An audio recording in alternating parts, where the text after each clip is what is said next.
and there's no challenge that American ingenuity cannot overcome. But when it comes to the strategic competition with China, America is in a far more fragile position than most Americans realize. And China is a far more formidable rival than most realize. And so there's a sense in which we've been lulled by our superpower status into a false sense of security. And I want to ask about a few areas, starting with critical minerals.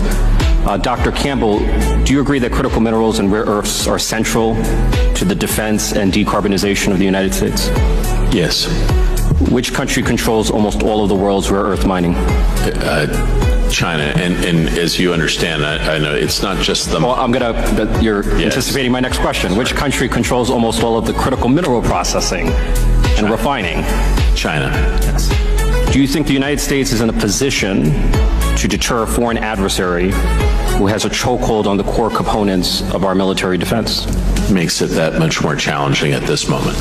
Let's speak about the future of war. Do you agree that the future of warfare is autonomous? I believe that will be an important element, yes. Which country is leading when it comes to drones?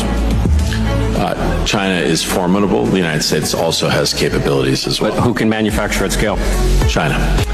And scale matters in a war. It does. Which country is leading when it comes to robotics? China, again, has formidable advantages here. The U.S. has spent trillions of dollars on large legacy systems. Can you imagine a world where those large legacy systems are easily shot down by a swarm of autonomous systems? Yes. Let's go to shipbuilding. During World War II, the United States emerged as the arsenal of democracy, building a total 270,000 vessels, including 2,700 Liberty ships in just 4 years. Which country is leading at the moment when it comes to shipbuilding? China dwarfs us both in commercial and military shipbuilding. And the former Secretary of the Navy would agree with you. He said that one Chinese shipyard has more capacity than all of our ships combined. China's shipbuilding capacity is over 23 million deadweight tons. The United States, less than 100,000 deadweight tons. The difference is a multiple of 230. Do you think the United States is in a position to deter a country that has 230 times more shipbuilding capacity than we do? I think over the long term that becomes more challenging, yes. Energy, the future of energy. Solar is emerging as the dominant driver of new energy generation. Who is the leader in solar? China. And China not only has an advantage in a single stage of production, it dominates the whole supply chain for solar energy. Is that correct? That's correct. I'm not really sure what my role here is, just to say yes. No. Okay. All right. But that's, I think the point that you're making. But I'm going to summarize, and then I'm going to ask each of you to. All right. So, but because I think it's important, the depth of America's vulnerability is poorly understood, even here in Congress, I feel. But China controls the critical minerals core to America's defense and decarbonization.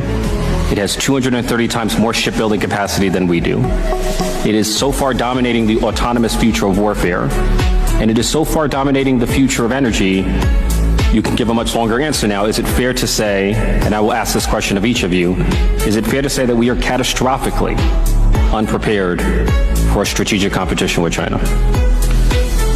So I think the point that you made in any comparison between the United States and China, China has substantial advantages in a number of areas. You didn't talk as much about technology, which I think is the key area that we have to worry about.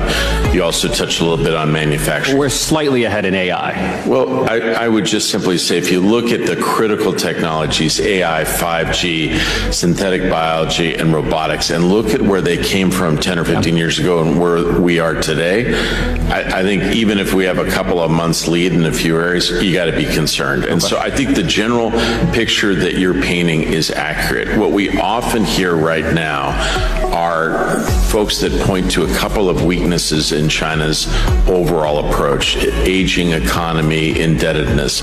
The truth is China has substantial capacities that we're going to have to deal with, and ultimately they do have significant advantages in a number of areas that are going to be critical. So I'm completely aligned with you on. Although speaking of indebtedness, we, the United States, are presently spending more on debt service than we are on our national defense.